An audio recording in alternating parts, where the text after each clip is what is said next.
I really don't know how to open this up properly because Phillies will get the obvious out of the way. Phillies, they lose 2 of 3 against the Seattle Mariners. They win the final game. They salvage the series. The good old salvaging the series, preventing the sweep. Zack Wheeler on the mound was awesome. And your offense in the top of the 8th, top of the 7th inning, they looked like they figured some things out.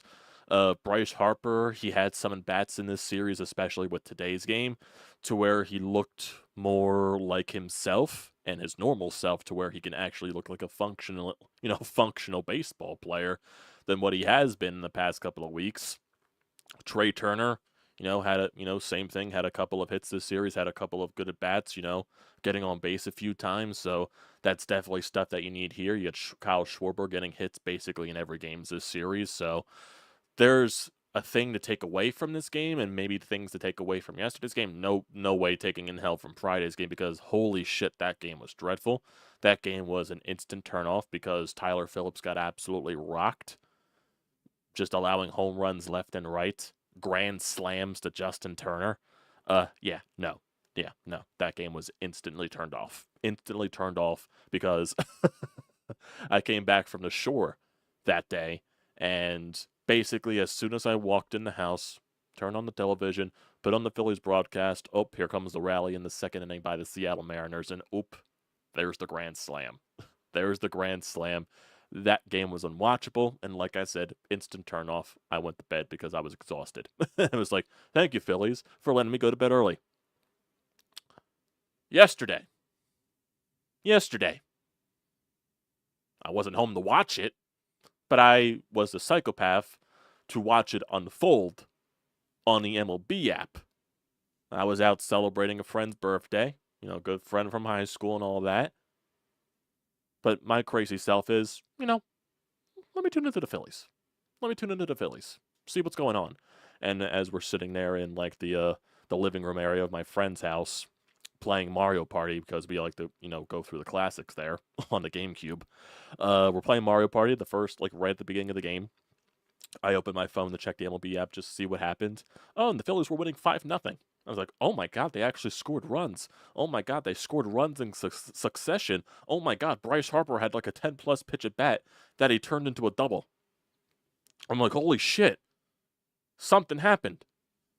Allard was on the mound, and he was doing solid. He wasn't the reason why what happened yesterday happened. You bring in Jeff Hoffman. So Allard, he allows a home run solo shot in the bottom of the 5th inning. Mariners get on the board. It's 5-1. Bottom of the 6th. Jeff Hoffman. Now, people are going to question, why was Jeff Hoffman brought so early into the ballgame? And yeah, there definitely is a very good argument for that. I wouldn't blame you why you're even trying to argue that, because it definitely is a logical, thing. You know what I mean? It's logical to ask, why was Jeff Hoffman brought out in the bottom of the 6th inning? And clearly, Jeff Hoffman didn't have it. Allows 4 runs.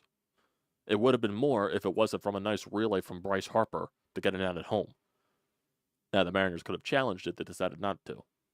I don't know why, but they didn't. So you blew a 5-0 lead. Right after you got the 5-0 lead. Offensively, you just stopped hitting. Just stopped hitting fully. You had chances on in the extra innings. You got the extra innings.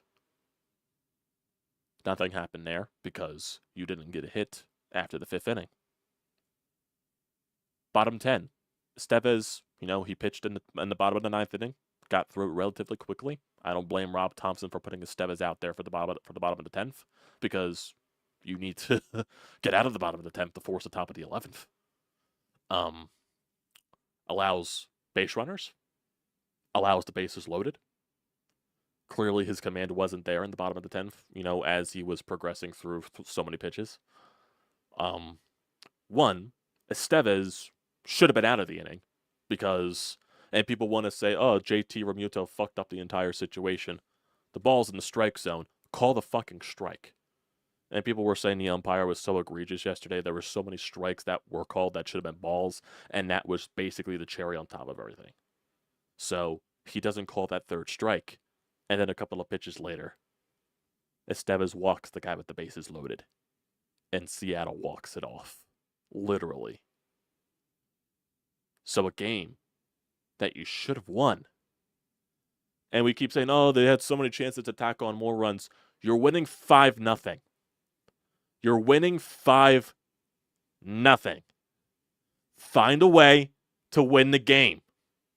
Don't go out there and just start hitting guys, allowing free bases, allowing things to basically unfold. Because that's basically what you did. And Jeff Hoffman, who has been amazing this year, probably the Phillies' best reliever.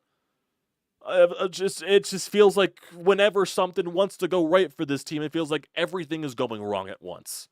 Oh, something went right. They scored 5 runs. Oh, bullpen can't hold it in. Oh, bullpen can't hold it in.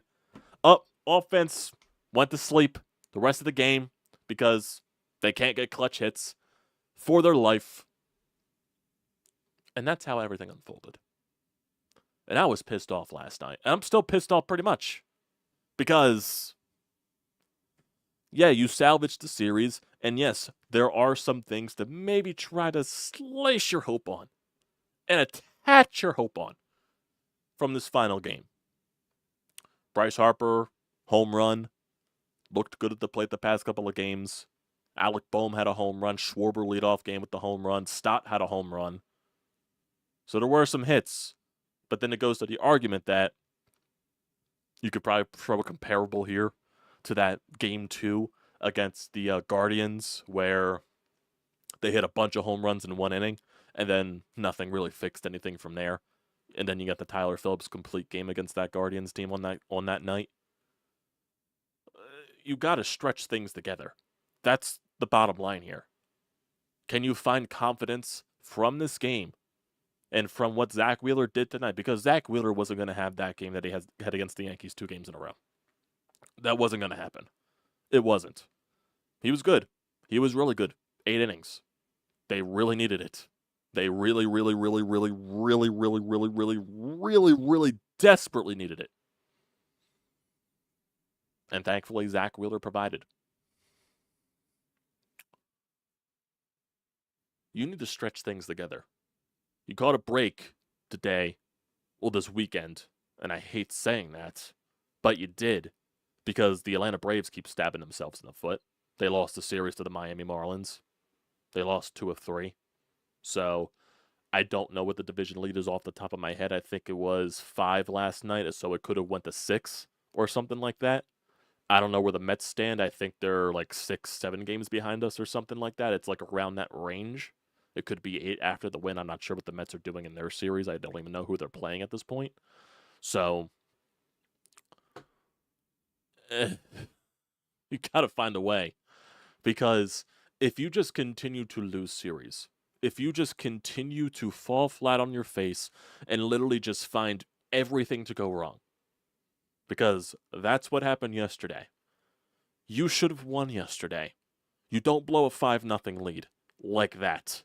You just don't do that. This Seattle Mariners team, offensively, is not that good. They're not that good.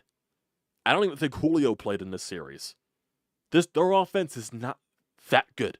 Their offense is not what they showcased this weekend. Their offense has been pretty bad. They've been carried by their pitching. The Seattle Mariners, that is. Because the Seattle Mariners got some really good pitchers. Really good starting rotation. Really good bullpen. Now, that's not an excuse for the Phillies offense, because the Phillies offense has been dreadful for weeks now. But the offense for Seattle wasn't what you allowed them to do. You should have won this series. You should have won yesterday, and you won today. That should have been a series win. So when are you finally going to win a series? Because, hell, I'm not confident that you can win a series against the Los Angeles Dodgers that you just swept, might I add, yeah. But that team's going to want some major revenge. You're not going to be keeping Shohei Ohtani quiet the entire series. Freddie Freeman's not going to go insanely quiet like he did that time in Citizens Bank Park a couple of weeks ago. You're not going to keep Will Smith in check. I don't even know. I don't think Mookie Betts is coming back yet. But I think they got some health in their rotation. Kershaw just came back. I think Gonsolin just came back. So they got some healthy arms there now. And they also just traded for Jack Flaherty, so that improves their rotation. You got to find the way to win a fucking series. Because, hell, I'm not confident this team can win a series because how many series losses is that in a row now? 5, 6? So they lost the Oakland series. They lost the Pittsburgh series. Lost the Twins series. That's 6 series in a row. I just figured it right there. 6 series. They just lost 6 series in a row. So you think at some point they got to win a fucking series. You would think at some point they got to win a goddamn series. I don't know. Is it going to be 7 straight series? 8 straight series losses before they figure it the hell out? I don't know. I don't know. And people keep trying to tell me, oh, look at the comparables to past Phillies teams. Look at the comparables to the 2008 Phillies team because the 2008 Phillies team was on the brink of a very major collapse and they were playing brutal baseball from the end of June throughout August, and all it took was a 4-game series sweep of the Milwaukee Brewers for them to check back into gear, and everything went from there.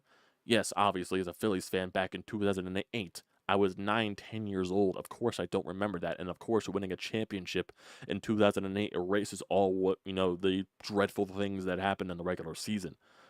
Now, I'm assuming that's someone that's my age right now that was my age back then. Well, I'm 26 right now. If someone was 26 years old back then, they probably would remember it more than I did. But like I said, winning cures all ailments. And that Phillies team won a World Series. I'm not saying right now this Phillies team is going to, even though I still think this roster is capable of winning a World Series, they're not showing anything right now. And they're just, like I said, it's in the title of the video, it's in the thumbnail, it's panic time. It's panic time until proven wrong. It's panic time until proven wrong. It really just is. Because offense, they don't know what clutch hitting is, besides home runs. The bullpen right now, it's just, no lead is safe. No lead is safe.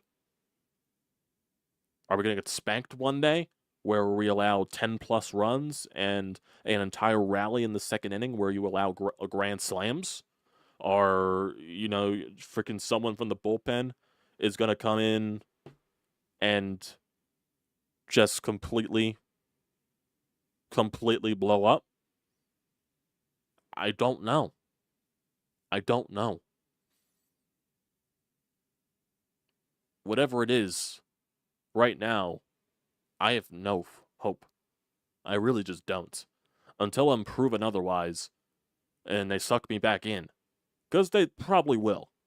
If they go on a stretch here where they look like themselves, and they look competent, and they win a few series in a row, and they go on a stretch of winning, yeah, I'll probably get sucked back in, like the rest of us will. Because probably, yeah, I still don't see this as, even though I say I'm panicked, and I'm really panicking, do I really think they're going to collapse and just ruin the entire thing, not make the playoffs? No, I still think they make the playoffs.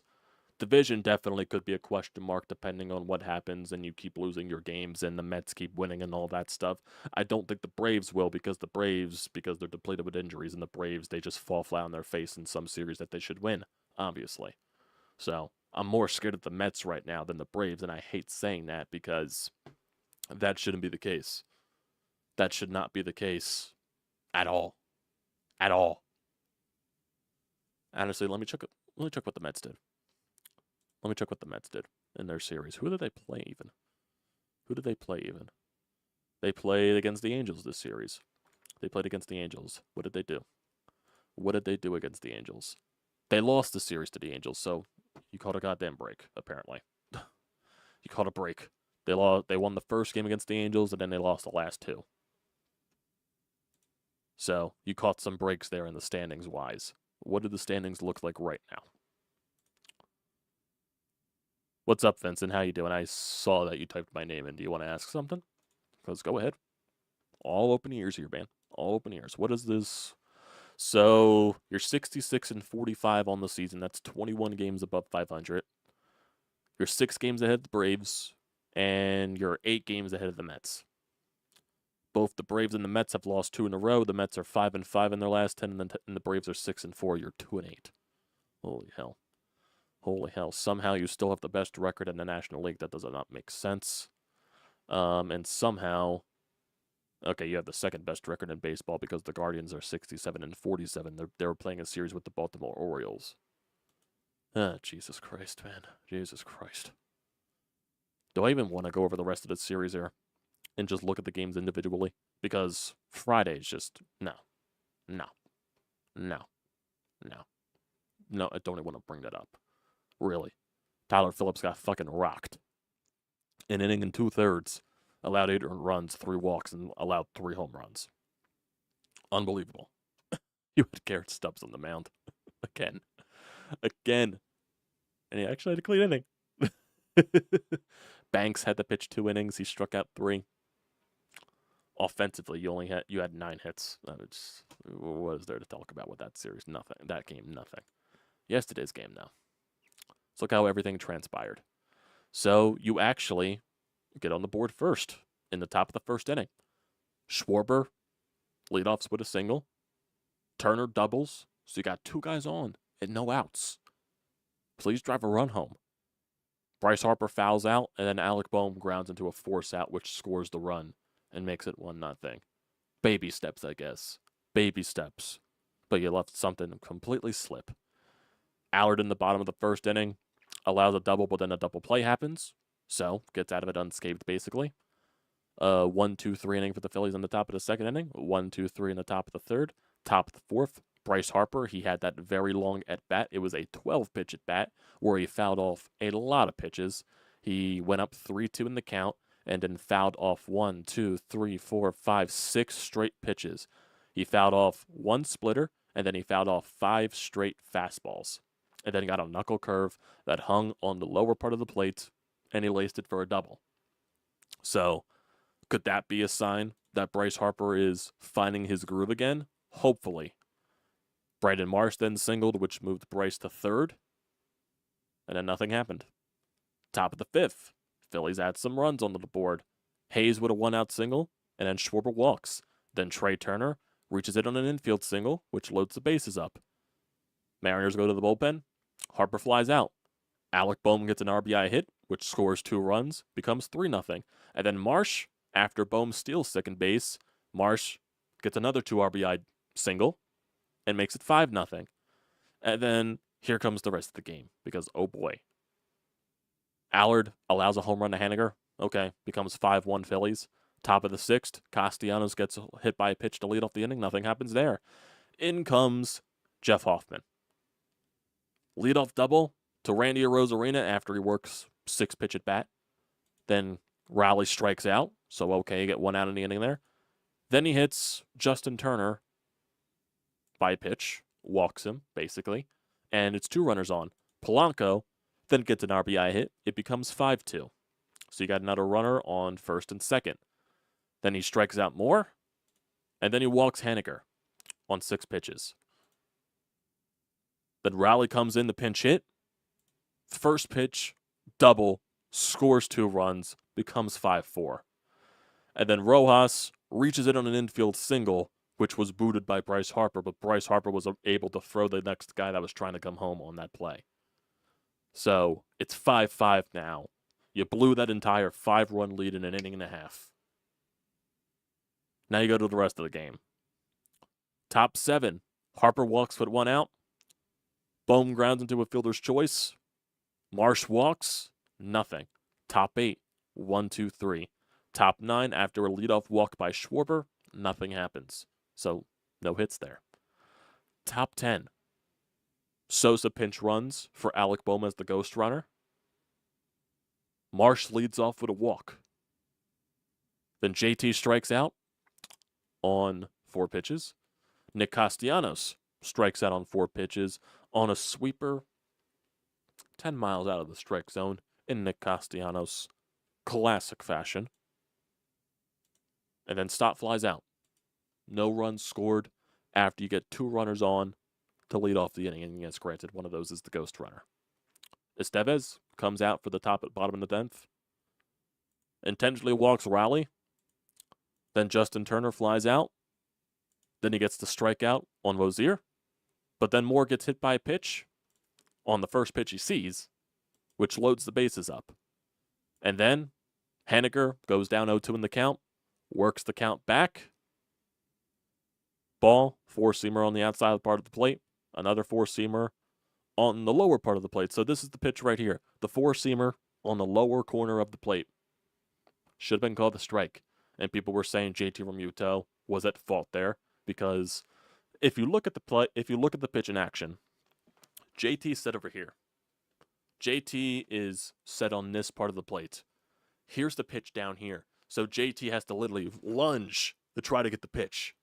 The pitch is still in the strike zone, but when JT's set up over here, he has to lunge all the way over here, and then he can't frame the pitch for the umpire to call the strike. But the umpire should realize this pitch is still in the strike zone. I should call it a strike. But no, he does not. No, he does not. And that's where the challenge system comes in that MLB is hopefully eventually going to introduce. Because this is the reason why JT doing this, I'm not blaming this on JT because he had no choice but to do this because he has to literally, he starts from here and has to come over here to get the ball, which is still in the strike zone. And then, if a challenge system was introduced, which it's going to be, Phillies could have challenged that. And it would have been called strike 3. You would have been out of the inning. But no. Estevez, then Haniger fouls a ball off. Then another ball happens on a slider on the outside part of the plate. Honestly, could have been called a strike as well. Does not. And then, ball 4, upstairs. Haniger walks, and the game's over. You blew a 5-0 lead and lose in extras. You lost the series. Joy. Looking at the lineup from yesterday, Kyle Schwarber, he went 3 for 5. Kyle Schwarber was really good in this series, offensively. Trey Turner, he went 0 for 4. He did reach on base a little bit. Bryce Harper, he went 3 for 4 with 2 RBIs. So let's see if that's something there. So, oh wait, actually, this is from today. I'm trying to look at yesterday. Yesterday's game. Kyle Schwarber, he went 1 for 3 with 2 walks. Trey Turner went 2 for 5. Bryce Harper 1 for 4 with a double. Alec Boehm 1 for 5 with 3 RBI. Brandon Marsh 2 for 3 with 2 RBI. JT is completely lost at the plate. He just doesn't look at all good anymore at the plate. I don't know if that's his timing still off from coming back from the surgery or something. I just don't know. Because he's just just look at JT's splits. 253 average, 309 on base, and a 382 slugging. Dude just isn't getting extra base hits. He's not hitting for power at all. Nick Castellanos 0 for 4. Bryson Stott 0 for 5, and Hayes 1 for 4. The Phillies went 4 for 15 with runners in scoring position yesterday. Beautiful. Pitching-wise, Kerkering, he opened the game, threw 13 pitches, only walked 1, got out of it very solidly. Allard, he threw 4 innings, 2 hits, 1 earned run, 2 walks, 4 strikeouts on 65 pitches. He wasn't the reason why you lost. Yeah, he allowed the home run, but he did his job. He did his job. That's the most you can ask of him for. Jeff Hoffman allows 4 earned runs. Very unlike Jeff Hoffman on 27 pitches. And yes, the question still stands. Why was Jeff Hoffman in the 6th inning? Why was Jeff Hoffman in the 6th inning? Don't know. Matt Strom strikes out the side in the 7th inning. Alvarado has looked pretty sharp in his last couple of appearances. 1 strikeout, 1 hit allowed, 16 pitches. Estevez throws an inning in 2/3. He gets credited with the loss. He allows 1 unearned run, 2 walks, and 2 strikeouts on 28 pitches. I don't blame Estevez at all. Shouldn't have been in that situation to begin with. Now look at today. Phillies win 6-0. Kyle Schwarber leads off the game with a solo shot. Took a little bit for the offense to continue getting runs here, but Zack Wheeler was the reason why you were even in place to do that. Because Zack Wheeler's stat line, 8 innings, 2 hits allowed, 1 walk at 9 strikeouts on 96 pitches. He was fantastic. He was fantastic, and like I said, I wasn't expecting him to have the outing that he had against the Yankees, 2 starts in a row. He was 100% going to bounce back because that's what Zack Wheeler does. So Zack Wheeler was the main reason why you won today. And then look at the offense for the rest of the game. Top of the second inning, you go down 1-2-3. Top of the third inning, Schwarber hit a ground rule double. Nothing happened there. Top of the fourth inning, Harper led off with a single. Then Marsh reached in on an error by the shortstop. So there was 2 runners there with 1 out. JT grounded to a fielder's choice. And then it looked like JT was trying to steal second base. They try to pick him off. And then Harper tries to do the little thing where he tries to run home. They throw over to third base. Harper gets caught on a run down. So in that instance, you're trying to do way too much. You're trying to do way too much. And then Nick Castellanos, it looks like Nick Castellanos was the final batter, but he came back for the top of the 5th because of the pickoff attempt. Castellanos, top of the 5th with the Phillies, they go down 1-2-3. Top of the 6th inning, the Phillies go down basically Harper had a 2-out single, so nothing really happened there regardless. Top of the 7th inning, you go down 1-2-3. And then something just randomly magically clicked in the top of the 8th. I don't know what changed, but also Brandon Marsh, I believe this was in the 7th inning. This was in the 7th inning. Polanco led off the inning. Marsh has to run this ball down. I have no idea how he caught the ball. It looked like he couldn't see where the ball was with the sun. Somehow he makes the catch right at the warning track. I was thinking to myself, oh, God, is this ball over the fence? Did the Mariners just tie it? Nope. Marsh is just like hands on his knees, pops the ball out of his glove. I'm like, what? He made the catch? Okay. So like I said, something just magically clicked in the top of the 8th inning. Something magically clicked. I have no idea what changed. Bryson Stott led off the inning with a solo shot, crushed the ball after 7 pitches in that at bat. So not good for Stotty. And then Hayes flies out, Schwarber lines out. So 2 outs here. Trey Turner walks. Bryce Harper, they bring in a lefty to face Harper. Harper crushes a ball over the fence, 2-run shot. Phillies up 4-0. Nice to see there for Bryce. He definitely needed that. And then Alec Bohm goes back to back. He crushes the ball on the first pitch that he saw. Became a 5-0 lead. And then JT Realmuto managed to bring in Brandon Marsh. After Marsh got a single and stole second base, JT knocked him in with an RBI there. Became 6-0. And then Wheeler, 1-2-3 in the bottom of the 8th. Ruiz comes out in the bottom of the 9th, allows a leadoff single, of course, and then you're thinking to yourself, oh, God, how are they going to blow this? How are they going to lose this game? What miraculous thing is going to happen to this Phillies team that they're going to find a way to lose this game? And then basically after that, Arozarena grounds into a fielder's choice, and then Ruiz gets out of the inning. Game over. Phillies win 6-0.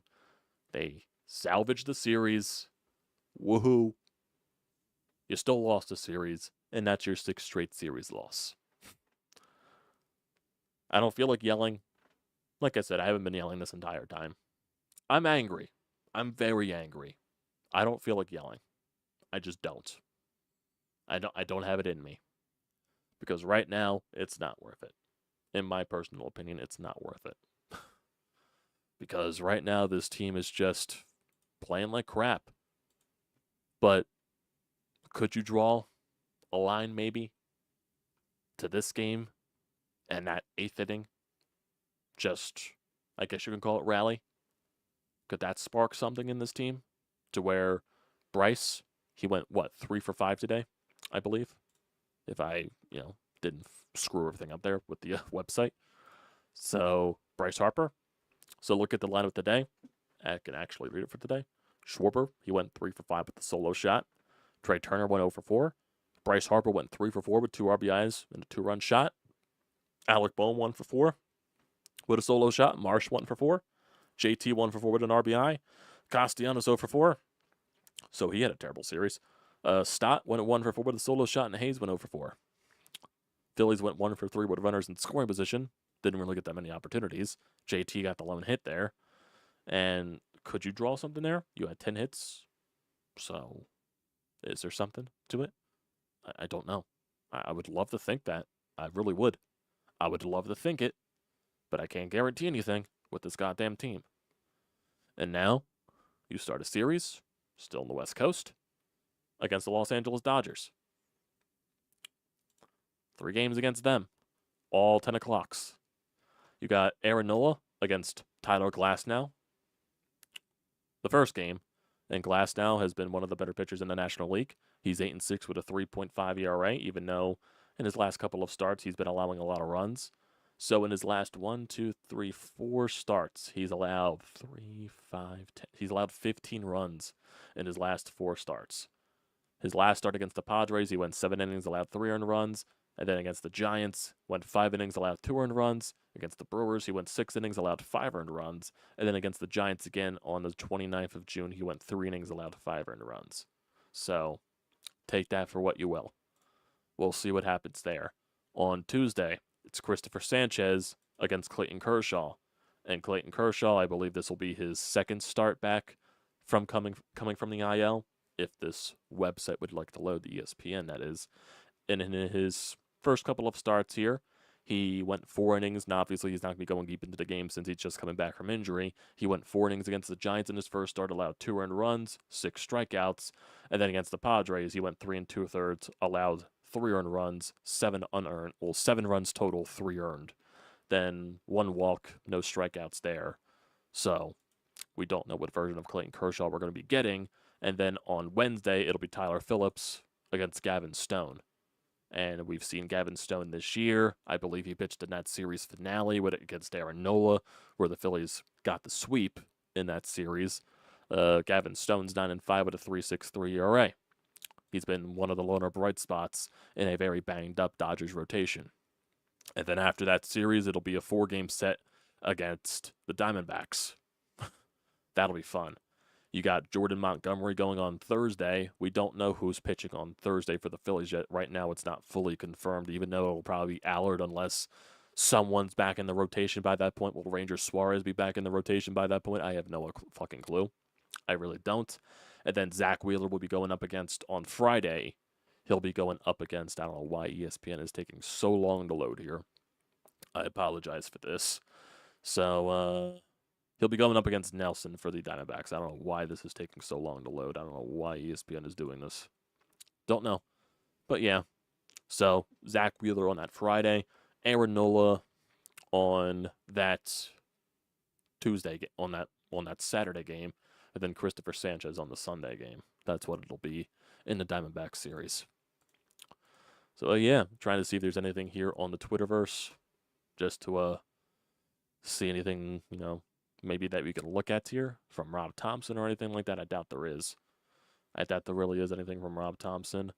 We'll see. Let's see. Bryce Harper did speak post-game, like the post-game interview, like directly after the game. So I think John Foley posted it, if I'm not mistaken. I do want to bring that up. This just to basically get the sense of what Bryce said here. So let me try to get it here because it's not popping up. Let me get to John Foley. So let's go here. Let me get this thing right here. Get this up. It's 28 seconds, so let's see what Bryce has to say. But just got to keep fighting, keep knowing that we're the best team in baseball, and knowing that we still got the best record in our division, and one of the best teams in the National League and in all of baseball as well. So just got to keep rolling, keep playing. That's kind of how the game works sometimes. And when little Johnny goes 0 for 100 in his next couple of bats, let's make sure that parent doesn't get mad at him, because we all do. You know what I'm saying? Like it all happens, man, and it's part of the game. Oh boy. Oh, God. And here's a stat right here. Bryce Harper, since his 12th pitch at bat last night, he went 4 for 6 with a walk. So maybe there's something there with Bryce. We'll figure it out. We do have a voicemail here. We do got a couple of text messages as well on the Anytime hotline. We do have a text message here from Jonathan, so I'll get to that first. And we do have a text message from so far a name that is not said. So I'll figure out that, but let me get to the Jonathan text message. This message is more towards today's game in particular. That was a bounce back we were all looking for from Wheeler. Only makes sense he was the guy to break the losing streak, and Harper continues to get off the ice cold streak with a big bomb today. Tough series, but great team win. All solid. Yeah, I'm not complaining anything about the win today. It was a good win. Zack Wheeler was great, and then you found a way to get some runs there. Bryce Harper looks better right now at the plate, and that is really important. Schwarber was huge for you in terms of the bot and the plate this series because he did get a lot of hits and got on base a lot in the series. They need something. They need something. I need something for them to look at. It's ridiculous here, guys. It really just is ridiculous. It just is. So this one other text message is from an unknown. Oh, it's PA Loyalist. Okay. So this is PA Loyalist. I got to save that contact here. So is it time to panic or is your turnaround starting? I'm still on panic until they prove me otherwise. I'm on panic, but I'm like, did they find something? That's what I'm saying. So after the last 2 games, I was full panic mode. And today, I'm still in panic mode, but I still have that. Did they figure something out here in the back of my mind? And we'll have to wait and see what happens there. If they turn around and they lose this series to the Dodgers, it's the same story. If they find confidence after this game and they build off that, they win a series against the Dodgers, and they go into Arizona, a place where they really struggle over the past so many years, and just in general, they find a way to win that series. Maybe we're back in business. I don't know. We'll just have to wait and see. We do have a voicemail here as well, so let's get to that. Oh my god, that was loud. I apologize for that. I just got another text message in here. It's from PA Loyalist again. What needs to be done to change from panic? So then you said never mind. So I guess you're listening as you can. PA Loyalist, you can also use the YouTube live feed. You don't have to always text into the chat if you think that's just easier for you. You can always utilize the YouTube live feed. Doesn't make a big difference to me, but I appreciate that you are texting. Yeah, I do appreciate that. But yeah, like I said, last 2 days, full panic mode. Today, panicked, but like, let's see where this takes us. And like I said, if they turn around and lose the series to the Dodgers, yeah, all hands on deck. All hands on deck. But let's get to this voicemail here from Sean. Sean left one. It's not that long of a voicemail. Sean's probably straight to the point here. So we'll see what happens. Biggest win of the year for the Phillies, no doubt. Stop the bleeding win, a much-needed win. That said, still a series that you lost 2 out of 3. And, now we say, can they carry the momentum over into Los Angeles? That I don't know. I mean, thank you, Miami Marlins. You allowed us to take a game back from Atlanta, and Atlanta didn't gain a game on you yesterday, but encouraging signs, but again, can they build off of it? That remains to be seen. Yeah, that is basically my mindset right there with Sean's. There's some things from today's game that are encouraging, and maybe there are like some encouraging things from last night too. Like, don't get me wrong, but everything is soured from blowing a 5-0 lead and losing in extra innings. But Bryce definitely looks like more of himself the past couple of days, which is very important. Schwarber, like I said, getting on base a bunch in this series. Trey Turner, his swing does look better, so there's something to that. Brandon Marsh has got a couple of hits in the past couple of games, so there's something to look for there. Stotty with the home run today. Hopefully he just figures it out with that. Bowman got the home run today. Hopefully that just gives him some confidence at the plate because he looks like he's just... I don't want to say lost at the plate. It looks like he's just overly frustrated when something doesn't, when he has a ball that he can hit and he pops it up or grounds out, he's slamming the bat, he's showing all the emotion in the world. It's that stretch for Alec Boehm right now, including with his egregious stretch for the Phillies here. So, right now it's just basically what Sean said. Encouraging stuff, but can they carry it over? And that's something that they got to prove to us here. They really got to prove it to us here. Go out and win the first game of the series. That's what Rob Thompson said so many games ago. We got to get back to winning the first game of a series because that's the most important game to win. And it's funny, too, ever since he said that, they lost like 2 straight series or got swept by the Yankees. So, we'll see. We'll see what happens. I don't think there's anything else on Twitter. And I guess it's also huge that the Braves lost their series to Miami. The Mets lost their series to the Angels. So we'll see where that carries them the rest of the way. What else? What's the Braves' upcoming schedule? If we could just look at everything right. I guess the Braves and the Mets, just to see what things are going on with them. So the Braves...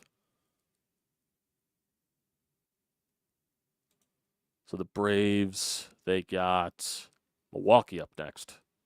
So the Braves got Milwaukee, and they got their West Coast road trip in Colorado, San Francisco, and the Angels. So it's a tough series for the Braves against Milwaukee. That definitely is the case there. And with the Mets, it looks like they're going on the road. Okay, looks like right now, so they just lost that series against the Angels, and it looks like they're going to have a makeup game against the Cardinals for one of the games that got rained out. And they have 3 games against Colorado on the road, 3 games in Seattle. And then for the Mets, they have some tough teams that they're facing in the month of September and the end of August. They have 3 games against Baltimore, 4 games against San Diego, 3 games against Arizona, 3 games against Boston. At the end of September, they got 3 games against the Braves and the Brewers. So, we'll see. We'll see. Come on, Reese. Oh, God. I could see Kev doesn't have hope, and he's right to have he's right to feel that way. They haven't shown us anything yet, but can they figure out a way? That's something they got to prove to us right here. They got to find a way to prove it, and that's what it needs to be right now. Wow, even looking at the Brandon Marsh catch, he had no idea where this ball was. He could not see it, and the ball just ended up in his glove. He had no idea where it was. Jesus Christ. Maybe that's the baseball gods throwing us a fucking bone. Please. Too much fucking suffering the past so many weeks. And even though it's not even weeks anymore, this is a span of like a month, even 2 months at this point. Come on, something's got to give. Something's got to give. So, that'll do it for tonight, everybody. Appreciate you all tuning in here and a whole series recap here. It wasn't fun the first 2 games, not gonna lie, even though I didn't really watch the first 2 games. This was really the only game I was able to sit down and watch entirely. Friday, because I turned the game off early because I wasn't watching the rest of that. Yesterday, I just wasn't home to watch it. And today, like I said, basically the only time here.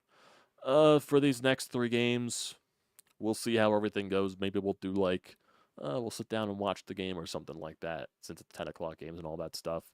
And all 3 of these games are 10 o'clockers, so there's not even one afternoon gaming here against the Dodgers. So we're going to have to figure things out in terms of recaps and everything like that. So maybe we'll go down the route of just watching the games, and everything like that. Like I said, it just depends on everything goes here. So definitely, if something will pop up in your subscription feed, you'll see it, you'll click it. So I trust all you guys there. But for now, appreciate you guys in for tuning tonight. Don't forget to leave a comment in the comment section down below.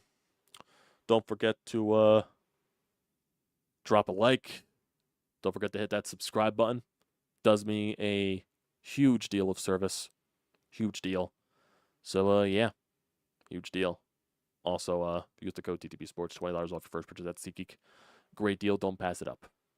Thanks, guys, for tuning in tonight.